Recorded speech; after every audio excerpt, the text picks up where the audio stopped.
I just want to thank you guys for joining us. I really appreciate it. My Wi-Fi broke because there's so many of you on the call today, but it really is hard to believe that this is this year's final Roomvo University webinar. I can't believe that we've already had 5 amazing ones, and our 6th one is one that I'm the most excited for yet. As far as housekeeping goes today, really I have 2 words, and that's Shaw and Mohawk. They both joined our platform in the last month since we all spoke last, and for me, I just wanted to extend a thank you to every one of you who are joining today, because both of those companies cited supporting their retailers as the reason that they wanted to join our platform. So I really can't stress enough how humbling it's been to see the support from you guys and to feel that, and all of that support you've thrown behind our company. It really hasn't gone unnoticed. So I wanted to start off by thanking you. I know I always say it, but we're just getting started. Keep your eyes out for the first weeks of December, because we have some more exciting announcements before the end of the year. But on that note, nobody came here to listen to me speak. Today we have an awesome presentation by our special guest, Carole Cross, who I'm going to introduce in a second. But you're all familiar with my co-host, Jim Armstrong. He's an internationally known trainer and coach for flooring dealers, and the founder and president of Flooring Success Systems, a marketing services and coaching program for dealers. Since 2007, thousands of dealers across the US and Canada have relied on Jim's methods for getting more customers, higher margins, and to gain an unfair advantage over the box stores to live the lifestyle they deserve. And today, our special guest and one of our closest partners is Carole Cross, the CEO of Mobile Marketing, a company which she founded in 2013. As with most great ventures, it had a strong foundation in partnerships and trust. Carole has paved the way, proving that a small digital agency can create huge disruption in any industry with the right guidance and leadership. Mobile Marketing quickly grew from a successful project to best in class when it comes to digital strategy in the flooring industry. And I can personally attest that we have worked together super closely for 3 years since I started, and there's not a better partner out there in the industry. So on that, I'm going to turn it over to Carole Cross for her presentation today. Great. Thank you, Brandon. Thank you, Jim. I'm going to just share my screen, and we're going to start slideshow here. You know, before you jump in, Carole, I just want to say how excited I am to have you here as well. So everyone knows, Carole and I met ahead of time, and we had a long discussion about what to bring to our Roomvo University alumni. And what Carole and I talked about is what can we give floor dealers right now that's going to bring just a lot of value and help them kind of cut through the digital jungle, so to speak. There's so much when you're talking about digital marketing. It's really about narrowing it down than anything else. And Carole, we talked a lot about that. So Carole, just super glad to have you here, and really looking forward to, I know I'm going to learn a ton just from our conversation, the things that you're going to be presenting. So this is great. Thank you, guys. And I'm ready to go. I appreciate it. And feel free to add a question, raise your hand, put notes in. Got lots of goodies here. So I tried to just boil it down to as many key core things that I thought you need to know. So just a little bit about mobile marketing. I think Brandon's already mentioned it, but we're a full service digital agency. So we really focus on how do we find customers and engage with them online. We've got about 66 employees. One thing that I think as we talk through the items we're going to talk about today, which is lead generation, we've delivered over 1 million leads. 1 million leads to flooring dealers in the last few years. It's pretty amazing of how much activity happens online. Couple things, as Brandon mentioned, we were named an industry disruptor this year. We've got a large percentage of a lot of the largest accounts out there. We've got hundreds of Shaw and Mohawk dealers. We were previously Mohawk's agency, and we're currently the only privately held digital agency actually in the flooring space. So what do? We build and deliver experiences, right? So we're going to talk about some strategy, and then we're going to talk about some tactics. And so let's start with strategy. We have this concept around called powering the journey. And what that really means is there's really 5 pillars if you think about it. And it flows similar to your retail store. If you think about what do you need to do online to drive people, right, to your online presence. That's all awareness, similar to the store, right? What do you need to do to get people to walk in your store? Once you got them in the store, how do you get them to engage, right? You don't want them just moseying all over the place, or how do you get them to self-identify to what they're looking for and turn them into a customer, getting them to become a lead, and then ultimately to service them, and then for them to be a loyal customer. It's the same thing for digital strategy online. And we're going to talk a lot about awareness today and not all the others, but I'm going to give you a few slides on the others, but then we're going to go deeper into all the different kind of advertising channels, which are really how do you gain a little bit of an advantage with some new things that are coming out there and doing the basics the right way. So all of these are advertising channels. We'll talk more about each one of these. The other thing we think about is, this is a journey, and how do you create a digital strategy that connects across multiple points across the journey, right? It's not just about finding them, and then it's about engaging them, and then making them a customer. And then once they become a customer, getting them ready for an install, after install, how to care for their floor, how to give you a positive review. And then that kind of ties the whole cycle together. So really it's a full suite as you think about all of these pieces working together. And you've got things that, and tools and partners like we have here. Obviously, Roomvo is a critical piece. We're all in with Roomvo on all our visualization throughout our entire, all of our websites and experiences today. But there's also other elements, like how do you connect to the ERPs, and how do you tie in additional capabilities to capture reviews and things like that. We won't have time to go deep on all this because I'm going to stay high level on the awareness side, but all of these pieces kind of work connected to actually power the journey. What I like to tell everybody first is always focus on the basics first, period. Like if you don't have these ones in place already, everything else I'm going to tell you for the rest of the presentation, you should probably put on hold until you go get these core basic ones in place. So the first is having an actual website experience. We're going to talk about what that looks like. I'll show you some screenshots, some site content, robust, rich, interactive content, calls to actions. So we talked about it in our strategy. We don't just want them showing up online and then not actually engaging with them. It's like getting everybody to walk in your door in the store. They all walk out and you never even ask them for their name, right? So when we think about it relative to digital, if we get them online and we get them to our place, we got to engage with them to get them to identify themselves. And then managing that lead process and then reporting. And then we'll go on to advertising services. So I want to cover a couple of slides around the basics, and then we'll kind of jump into the ads. And I'm going to go through these quick because really not going deep on the whole entire web experience because I really want to focus on the ad channels. But this is just an example of one of our sites, right? Some of the things that are in it that are critical, right? We've got promotional calendars, keeping it fresh and changing. We've got shop at home, there's schedulers, we got call tracking, obviously catalogs and visualization, integrated throughout the site. We're integrated with Roomvo in all of our visualization and also in our analytics, the ability to apply for financing, reviews. All of these things are connected and tied into a website experience. If you're going to go do advertising, you want to make sure that when they get there, that where they get is compelling, and we have a way to actually engage with them. So those are kind of some of the key things. There's a lot going on here, but I'm just going to cover them quickly so you can understand them. Right here you see with the visualization, we got product catalogs, you've got advertising, you've got promotions, here's text-based messaging. This is part of our virtual claims, and then location-based. So again, these are all ways. It's not just about having the core site. You got to have some interactivity going on it.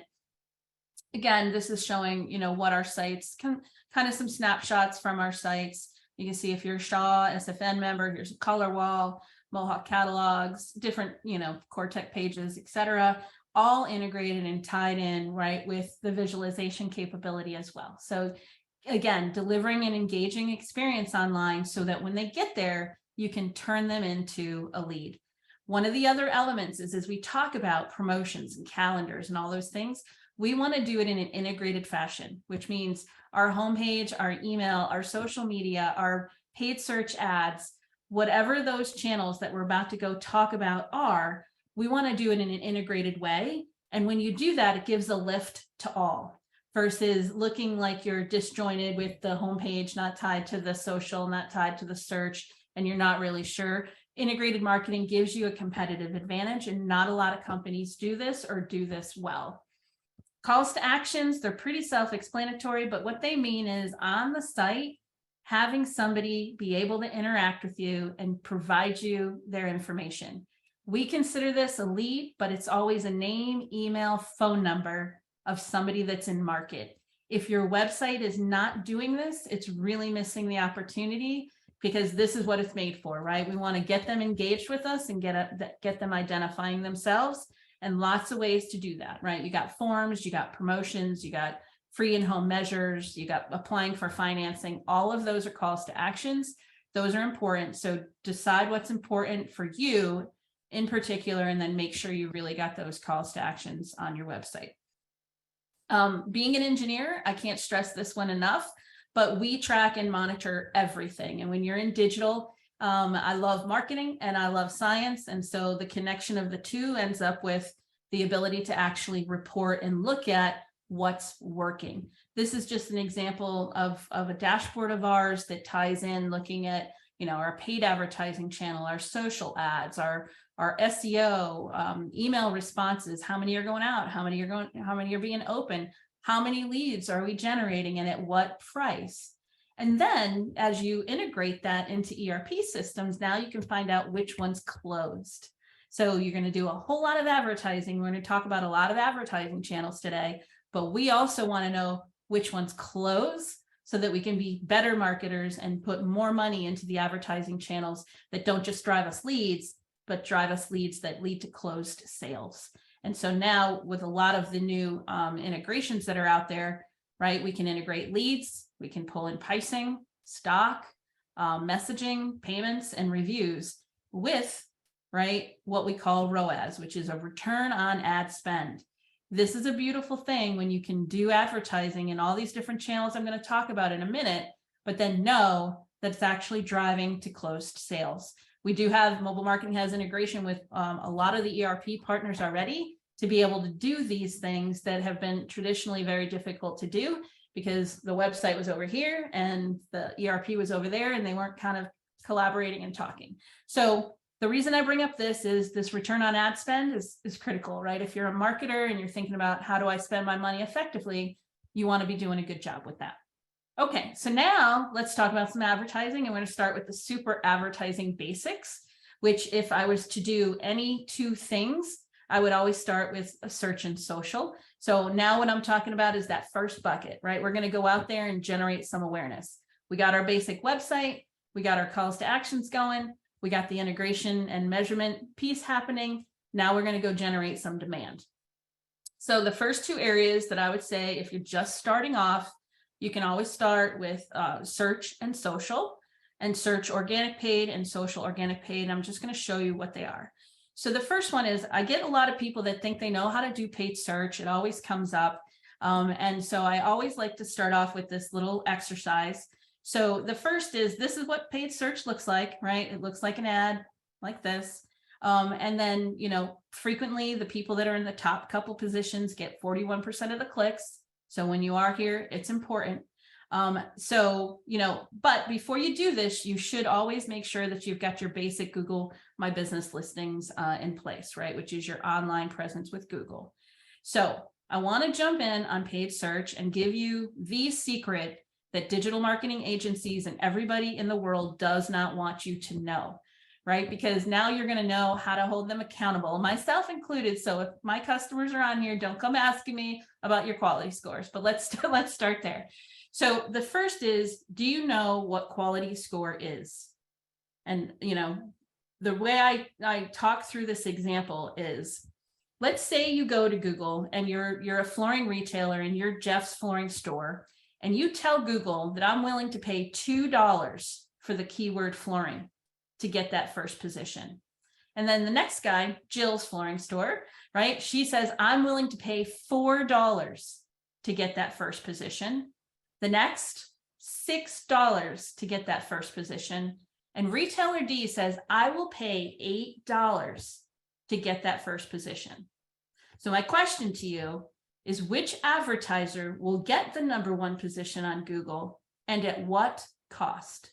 So if you think you know the answer, go ahead. You can put in a little chat. We'll start to see who really knows what they've got going on here. So, okay. So, oh, I see a raised hand. Go ahead and put in the chat what you think it is. So now I'm going to give you a little clue and tell you that it is not the 2 in the middle. All right. So it's either the $2 guy that says, I'm going to give you $2 Google for the first spot, or the guy that says, I'm going to give you $8 Google for this first spot. All right. What if I told you it's the $2 guy? You guys are going to be like, no, Carole, you don't know what you're talking about. You don't know how to do this. You don't know what you're doing right. But let me explain how, because this is what's critical. The actual answer is that the retailer A will get the first ad position on Google and at $1.61, not even the $2 that they requested. And here's why. Every single keyword that you do in Google paid search has a quality score. And that score is really from 1 to 10, right? With a 10 being excellent. Every single keyword, you can have thousands of keywords in there, but every single keyword gets a quality score. Now, how does Google make up that quality score? They look at a whole bunch of things: landing page, your actual ad creative, how relevant it is, historical performance of it, a whole bunch of things, and they give it a number, right? On that scale of 1 to 10. Why does this matter, right? This matters because if you are a 1, your costs to Google can be increased as much as 400%. If you are a 10, your costs can be discounted by as much as 50%. So if you're trying to get the best ROI on your ad spend, that quality score, which nobody ever asks about, nobody ever talks about, is the key to getting a lower cost overall and getting the best ROI on your ad spend. It's one of the reasons why people that say Google paid search doesn't work, it's because they don't really understand how to optimize and fix this. I'm going to do the quick math, but the quick math isn't really the point, but let me show you. So in this case, this advertiser A got a quality score of 10. You couldn't have answered this question unless you had asked me, what is the quality score of the keyword? Then you could have answered this question. So let's say that they have a 10 and therefore their ad ranks at 20 and so on, right? So this guy got a 1. And even though he wants to spend $8, his quality score is horrible. So he's only at a bid rank of 8. It's a little bit of math, but they take the next guy down, divide it by your quality score, and literally add a penny. And therefore, advertiser A is getting it at $1.61. Despite everybody thinking that the more you spend on a cost per click means you get the best results and you get the top positions. So again, tip number 1, ask about your quality score if you're doing paid search, especially if you're doing a lot of it, but this would be one of those channels that I would start with. Okay, so now we're going to jump into social media, which is the second one. Obviously, what I'm talking about here, there's a lot of social channels. I always recommend Facebook and Instagram, right? There's a lot of different stuff you can do there, but if you were only focused on 2, focus on Facebook and Instagram, and YouTube, obviously, if you're ready to do some video-based advertising. The reason also being is these ads are very cost effective, right? It costs you 3 cents to show your ads on Facebook and Instagram, 3 pennies, right? You can get a lot of volume for a very little dollar spend on that. So what do you do here, right? So the key to social media is interactivity. So I'm not showing you videos here, but they are motion and interactive. Here you can see some that are based on inspiration. Here are some that are based on education, and this is one using the Roomvo Visualizer tool. Here is one based on promotion, right? An event, hey. And here's one based on some fun, right? It's an ugly, scary floor contest. Show us your ugliest floors. The key with social media, right, is to be as much engaging as you can. Okay, so the tip number 2 for social media is, I hear a lot of people doing posting, but then they don't put any money behind the post. Don't waste your time. If you're going to post, I don't care if it's $5 or $10 or something, put some level of money behind the post. The reason being is it's so cheap, right? At 3 cents, $250 can get you 8,000 views in your local market in social media. So if you're going to take the time to create, it'll take you more time to create it than it will to put $5 behind it. The other thing is, when you do just organic posting, it doesn't get picked up, right? You have to, it's really a pay for placement kind of model now. You could do a lot of organic posting. It won't go out to all your followers and you can't reach a larger market. So definitely put a little bit of money behind it. If you're having problems with content, a lot of the large manufacturers have Promobox and other tools that can kind of help you, right? Use that content, modify it, use that as a guidance, something. But if you post it, put a little money behind it, right? Okay, so let's talk a little bit about quickly about SEO and Google My Business listings. So SEO, right, is the gift that keeps on giving. It's when you get free listings down here because Google thinks your sites are strong. Here's what they would look like, you know, kind of look like this. So that's what that is. So the thing that's critical, I think, on this one is you really need to be looking at your Google Search Console. Every website, once you set them up and you have any kind of Google Analytics or other tools on it, put that Google Search Console on it, go look at that and make sure that you're not coming up with any kind of performance issues, right? So it will tell you where you have issues. If you're hitting, you know, 504, 502 errors, you're getting all kinds of errors on the site. It's going to let you know that, and it's going to help you improve overall your SEO. But Google Business Listing, that's the Google My Business here, your SEO reports and this Google Search Console are really important tools to be able to optimize your SEO. Okay.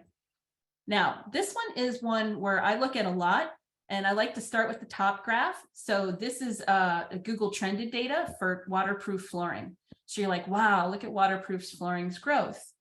Then add in vinyl. So here's vinyl, here's waterproof still.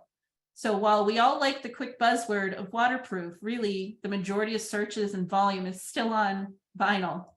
Then add in carpet. So you know, the story can be told a lot of different ways, but don't forget also when you're looking at optimizing for your sites and you're thinking about your important keywords, sometimes the fuzzy buzz new word is not necessarily the right one to kind of go off and optimize when you've got basically a 7 times more volume in some core categories that you may make some money on. So don't always, not to say that don't adopt the early trend with waterproof, but put it in perspective of what else you've got out there and don't just shift everything on something like that. So my pro tip number 2 is, hey, use Google Trends, right? If you want to know what's happening out there and which keywords are hot, get out there and use some Google Trends data. Okay, now this is where the fun really starts. If you're over the first 2 and you're like, yeah, Carole, we got all the basics, we're good. Now we're going to start into some advanced marketing techniques that we use. So the first one is voice search. So this is, hey, Alexa, show me who the closest flooring store is in Houston. And this search behaves differently than the website search. So I would encourage everybody to go do a test. And if you expect your site to come up, then come back and ask yourself why it may or may not. Feel free to reach out to us too if you want our perspective on that.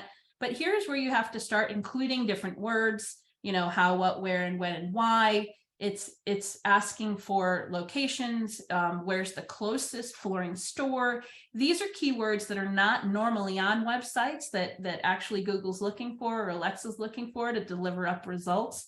And here you can see, right, we're close to the more than the threshold of being able to actually understand all the different words and what they mean. You know, a few years ago, you could ask for things and they would just not come back with the right answers. That's not as much anymore. Like, it's getting pretty good.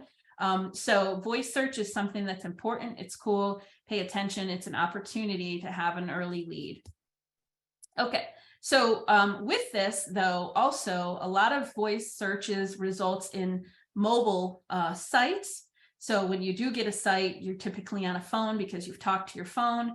So your mobile optimization on your website is important. So definitely go use the mobile optimizer. There's a way to actually, go out there, check if your site is mobile friendly. It's a mobile friendly tester. Look it up, plug in your site, and you'll look and see whether or not your site's mobile friendly or not. Speed is a big deal when you're looking to be mobile. So go check your mobile experience. Okay, retargeting. So what is it? Right, I'm out on. I actually think Jim might have a question. Jim, you're muted. Oh yeah, sorry. So I had a question about, Carole, real quick, about the voice search. Is that just for SEO, or does that also apply to Google Ads? Yeah, so it's really both, right? Because when you do a voice search, it's going to come back with both paid, we'll call it paid search, as well as organic. But most of the time, that organic listing, depending on the keywords and how they search, are actually going to come up first. Are you, so is voice, if somebody does a voice search, let's say, so I'm getting a little bit technical here. If somebody does a voice search and they say flooring store near me, they type it in, or if they say the words flooring store near me as a voice search, does Google recognize those as the exact same thing? They're getting better at that. So you used to have to put in near me, like trying to do that kind of keywords on the sites. You don't have to do that anymore. They're starting to recognize services that are actually services that are like in a location, so that near me, you don't need as much. But that location piece is critical, right? So it'll look at where you're actually physically located, and then it's trying to match the keyword to where you're physically located. So that's where that organic of I'm a flooring store in Houston better really be strong, right? Because it's going to look for flooring stores near me, knowing that you're in Houston. Got it. And then Google treats the words the same whether you type them in or speak them in. Yeah, well, they're a little different. It really depends on this threshold, this learning machine, how it interprets it. So I can't say exactly that they always treat them exactly the same. There is a difference when you speak them to sometimes when you write them as the results you'll get on Google. It's not 100%. So provided it recognizes it correctly, it treats it the same as typed. Yeah, typically it's going to come back with those same results. Yeah. Okay. And so the reason you have different words is people will speak differently. So they probably won't say flooring store near me. They'll probably say, where's the closest flooring store? That's exactly so therefore you want to be optimized for some of those common phrases that people would speak, not just type. 100%. Got it. Okay. That's interesting. Yep. Yeah, because you wouldn't normally organically write in text to help your SEO those words, but those are important because Google still sees those for voice search. So everybody be thinking about how people would verbally ask for something versus just type it in too. 100%. Yes. And if you do questions and answers, that's even better, right? Because a lot of people ask questions, right? How do I clean a stain out of my carpet? How do I get nail polish out of such and such? Those are some of the best keywords, especially even for blog topics. You can mine keyword data to create your blog topics from. Yeah. Okay. All right. So we're talking about retargeting, right? This is where I'm on Google. I find a site. I'm on a retailer site now. And then later that night, I'm starting to see that same promotion, right? As I'm watching MLB, I see that same ad and I'm like, okay, how did that happen? Right. So basically they're retargeting me. They know that I hit the site once and now they're trying to get a couple touches on me, just like you would in the offline world. Sometimes it might take 3 touches to get a sale. That's what this channel is. The only downside of this is you have to have a base of visitors in order to go do this ad channel. But once you have that, it's actually a really good channel because you're knowing that somebody was there. And so you're kind of hitting them a couple times again, right? Geofencing, this is one of my favorite. And I love this one because it's so creative and innovative. So I'm going to explain what this is and how it works. So this is our retailer store here. This is Carole's flooring store, right? So these are my competitors. So what I do is I put a fence, it's a virtual fence, around all of these physical locations. So Miss Consumer, she comes walking in and she goes into, right, this Floor and Decor store, and we drop a little beacon on her cell phone. She doesn't know we dropped a beacon, but we dropped a beacon on her cell phone saying that this phone was in Floor and Decor. She then leaves, goes home, and is browsing the Weather Channel. She is online on her phone doing just about anything, and she'll start seeing Carole's Flooring Store ads, because we are using the fact that I'm looking for that beacon now on phones and I'm serving up ads to them. This is really cool. You can do it to competition. You can do it to trade shows. The whole concept here is it uses a physical location to indicate the user intent, right? With Google paid search, you have to tell it I'm looking for flooring, right? So that it's using a keyword. With geofencing, it's using the fact that you are physically at a location to then determine you're the one that you want to start serving ads to. So then she leaves and she's seeing ads on her Weather Channel that are showing, you know, your ads for Carole's Flooring Store. Then she walks into Carole's Flooring Store. It now measures that same beacon has walked into my fence. So I can measure a cost per walk-in of people that were in Floor and Decor that saw my ad and then walked into my store. And you can measure that whole thing. It's a pretty advanced, it's not super cheap. You're probably at about $1,000 a month to do something like geofencing, but it does drive traffic. You still have an ad. It still drives the traffic to your website, and you get the benefit of measuring foot traffic into the store. So you can geofence a community, you can geofence a house, you can geofence down to a specific department in a large store. You can go to 25 feet. If you know the layout of the store, you can draw a geofence around it. So only people walking into that department would actually get your ads. Pretty cool stuff.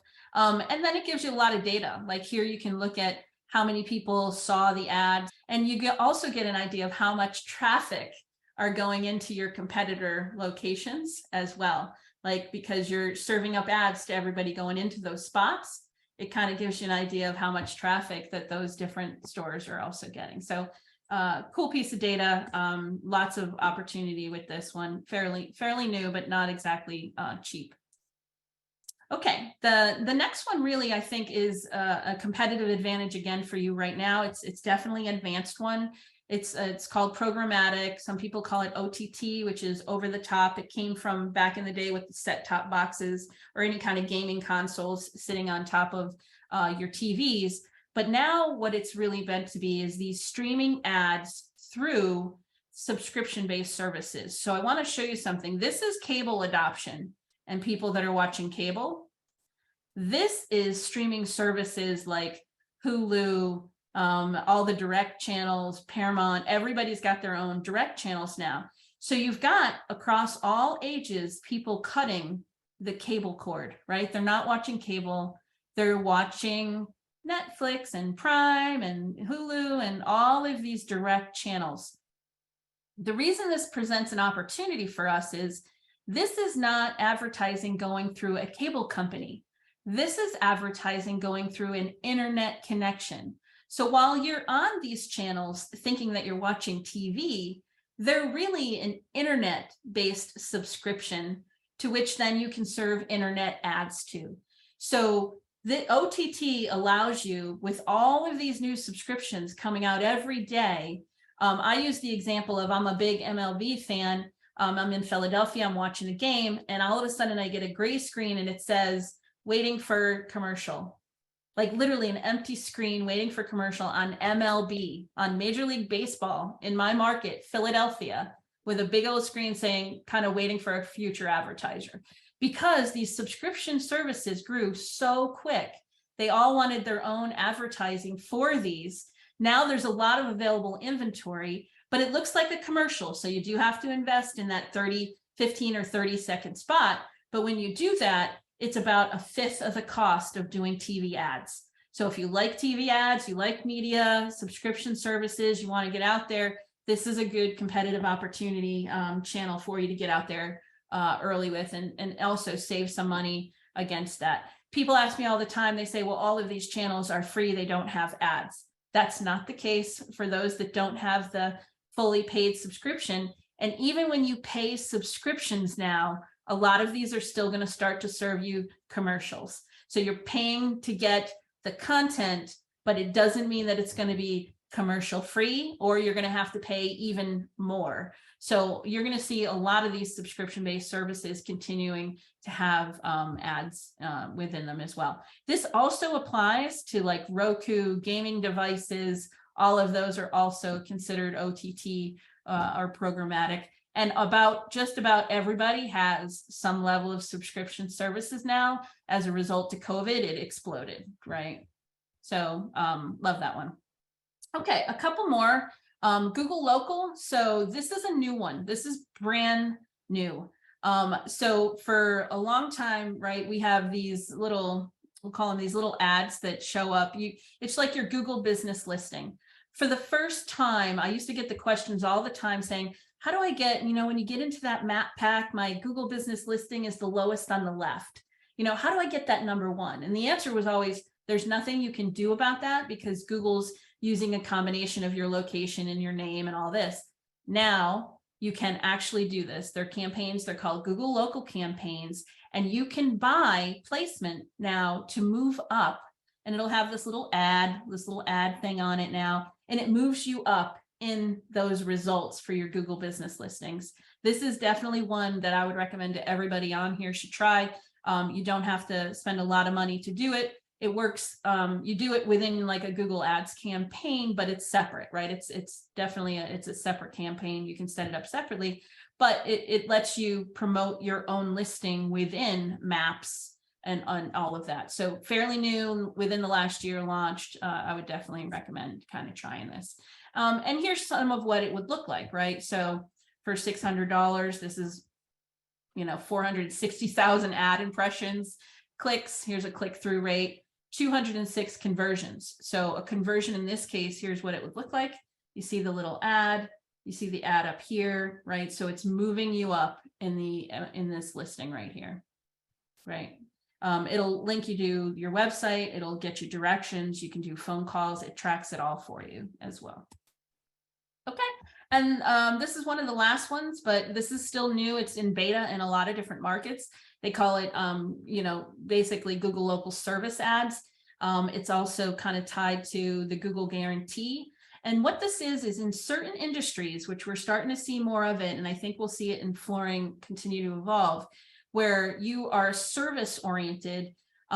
Google is now asking you for your certifications, right? That Google's going to guarantee you have a certification or guarantee that you've been screened by Google. So you're seeing it here in plumbing, right? This whole Google guaranteed. It means you've passed this list of X numbers, provided certifications. And so to give the consumers more comfort to you, as an additional kind of advertising channel. So Google Guarantee, new, it's still in beta. And of course, we can't forget YouTube, right? So obviously still have lots of people on YouTube watching videos all day. I'm one of them. I'm a crafter, so I sit there and watch craft videos in every spare minute that I have. It's great for brand awareness and user engagement. There's multiple formats. If you don't know what you're doing here, definitely talk to somebody that does, right? So there's what they call in-stream ads, which play in the middle. There's bumper ads that go around. There's, right bar where they have in-feed video ads. So lots to do here. Typically 15 seconds, directly tied in or around your theme.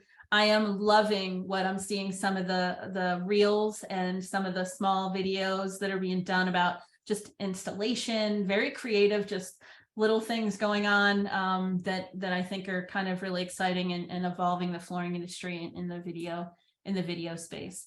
And then don't forget about email and text-based messaging, right? So this is already there. You already have customers' information. Why not continue to message to them? You've worked hard to get them, maybe to have them buy once or to get them to be a lead.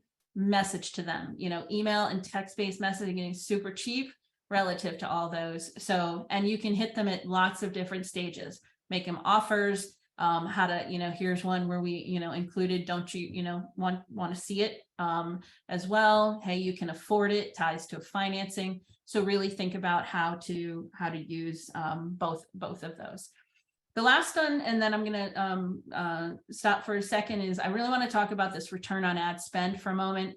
So, what actually is it, right? It's where you look at all the revenue that you're getting divided by your cost to get this ad spend, right? This return on ad spend. And the reason it matters is, how much does it cost you to actually acquire a good customer?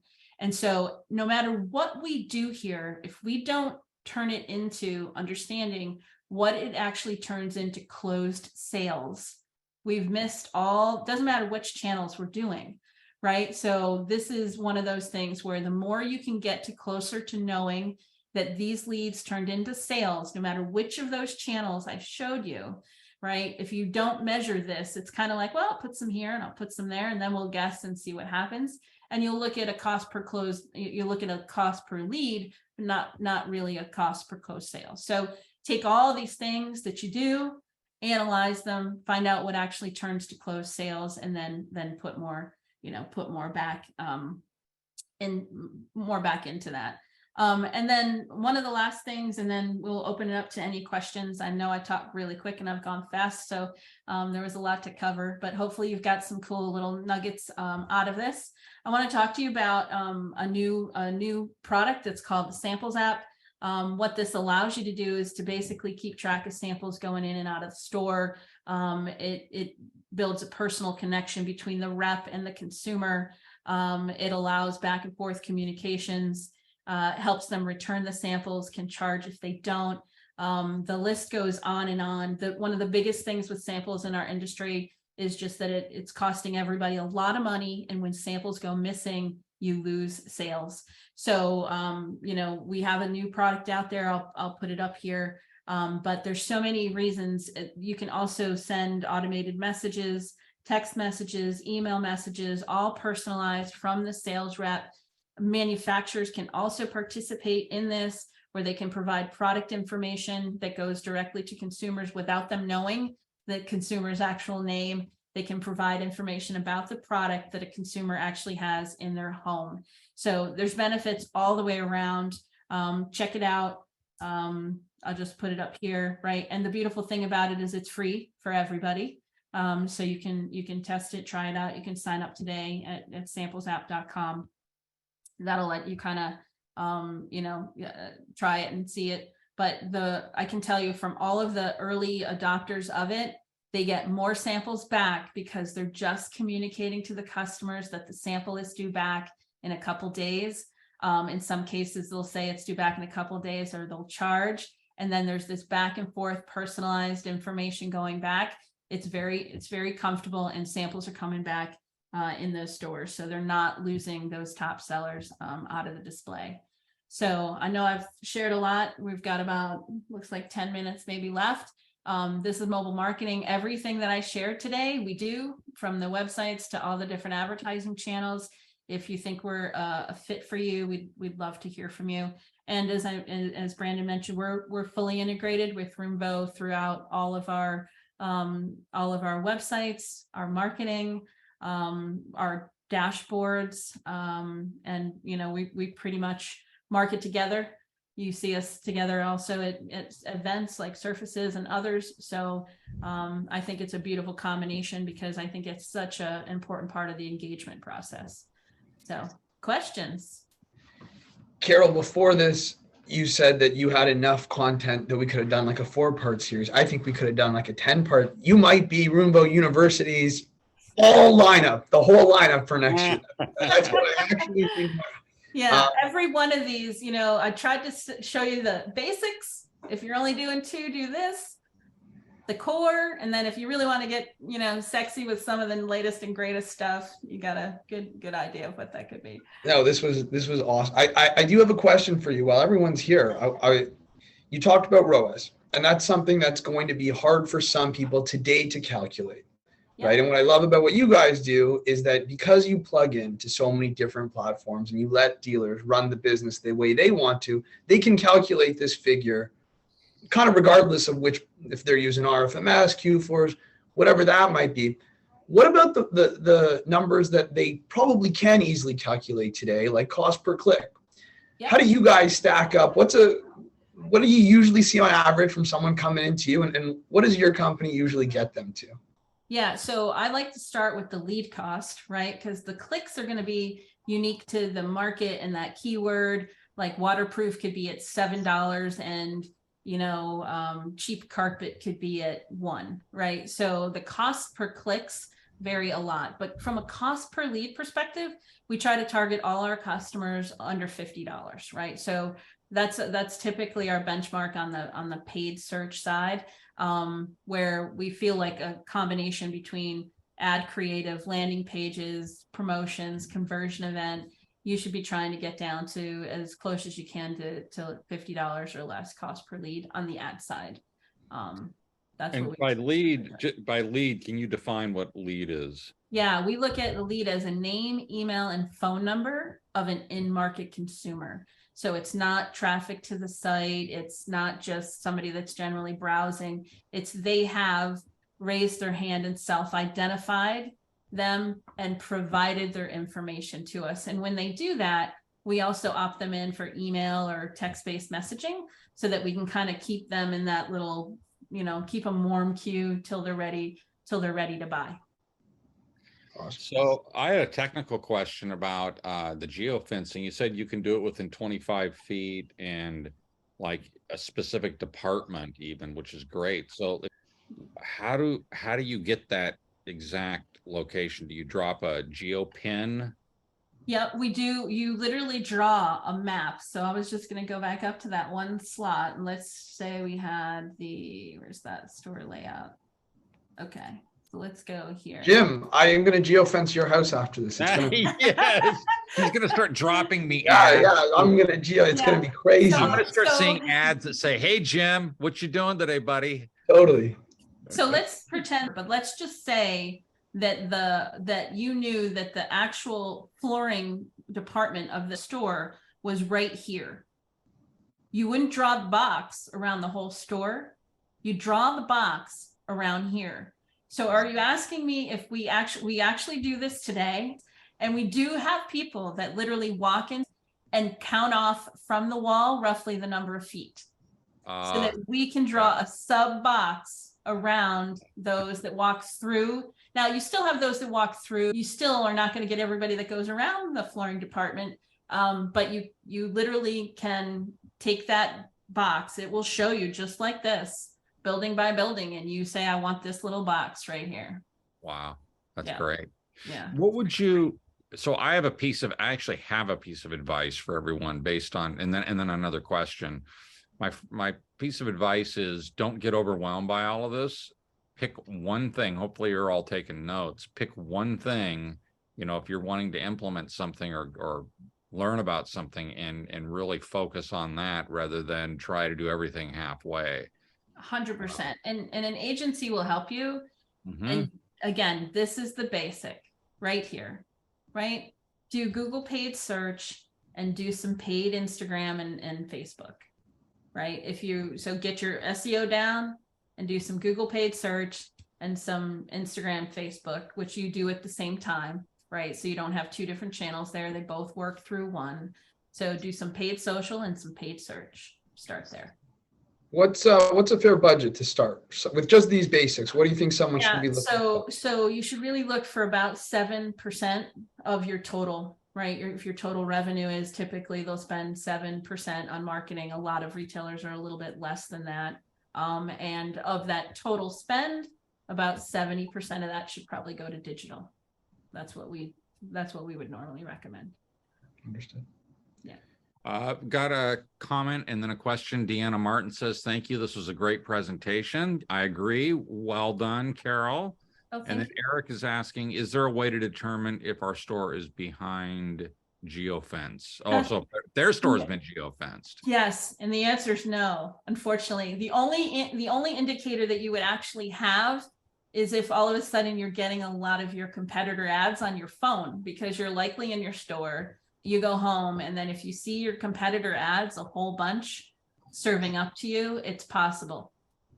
Yeah. Now I'm geofencing Jim's house for sure. Oh my word. Yeah. So Brandon would spend $1,000 a month just to make sure that I saw ads, giving me a hard time. Yes, definitely. Cool. Well, that looks like all the questions we have so far. So the best way for everyone to get a hold of you, Carole, if they want more information, is this. Yeah, mobile marketing here. You can scan this QR code. We're mobile-marketing.agency. So it's not a .com, it's .agency. Yeah, so you can look us up online. Got our QR code here. And then the samples app is a separate site. So you can go to just samplesapp.com and see the full demo of what that could be. Very, very innovative, will drive samples to come back to your stores. So already proven to do that. It's also patent pending. So we're really proud of that. We've been working on it for 5 years, developing on this app. Apple, you can download it. You can't get it from the Apple store. You have to get it from the link once you register. But something definitely to try. Awesome, Carole. Another question just came in quickly from Andrea. Can you give that info again on the Google Trends? I know you listed some Google Trends, and also I can connect you via email after if you want to learn more. But yep, so you can go to Trends. I think it's trends.google.com, and then I think there's even another link that has it /trends. But just type in Google Trends, right? And what you want to do is start putting in a couple different search terms in here. And the ones that I used, I just started off with waterproof, vinyl, and then carpet, but you could add all of them in here. And what this is a 5-year trend on Google. So this allows you, as you can see here, this was the early adoption of waterproof as a concept, right? Starting 17, then you start to really see it building in 19. You know, it's peaking out here at almost 100%. 100% just means it's interest, right? How many people are interested in it over time. So that's what this Google Trends allows you to see, is changing in trends of interest. So again, here's even the vinyl flooring shift, right, over time as well, where vinyl started to become very hot. And here's carpet. So you see some peaks, but it's still there. It's, you know, if you compared it to maybe some of its peak times, but so yeah, so that'll give you that. Lots of volumes. It'll also, you can also find some data on total search volumes for different keywords, which helps you again develop your a solid strategy for that. Yeah. Awesome. Tammy asked if there was a fee for the samples app. I think you said it was free, but I'll let you. Free. It's free. It's free. And really the reason behind why we're making it free, and we plan to keep it free for retailers forever. We're taking a little book out of the Roomvo here, right? Where we started off, basically it's about adoption and actually helping the retailers. But now you can see from the manufacturers, they should be able to save a significant amount of money, because what happens today is they come into a display and they'll see the display and they'll see 10 samples missing. So that manufacturer rep will order all 10 samples, right? Thinking that they're gone or they're missing. Then a couple of them come back the next day and a couple of come back the next day. And then all those samples come back in. Now you get samples laying on the floor, the dealers throw them out. So there's a lot of waste in that. So the ability to message to a consumer, right? With the product of, let's say I have a Cortec, it's checked out at home. How valuable is it to somebody to be able to say, I want to go be able to tell that customer that has that product at home that it's, you know, kid proof, pet proof, it's got a 25-year warranty, why they should buy that product. They have the most qualified customer. They have a customer at home with a sample in their hand. There's significant value in that. So, you know, our goal, and we think it's a significant cost savings to the manufacturers, right, in driving adoption for this. We have multiple manufacturers that are already interested and on board, and I think you'll start to see more coming from that. But when they do that, we'll also have even more product information in there. But keep in mind that Samples app works with no product information in there, because you got that first base core picture, and that whole entire process works. So you can look at the picture and see what didn't come back. Awesome. We're going to have you back next year for Just a Samples app. Yeah, Just a Samples app. That's on next year. I guess just sort of in wrapping up here, this was awesome. This was probably the best way to end the year of Roomvo University. Thank webinars. you so much for letting me come out and meet with the group and talk about it. Obviously, you can see I'm passionate. I can talk about digital forever. So, but would love to come back, and thank you everybody for the time today. Thank you, Carole. I learned a lot.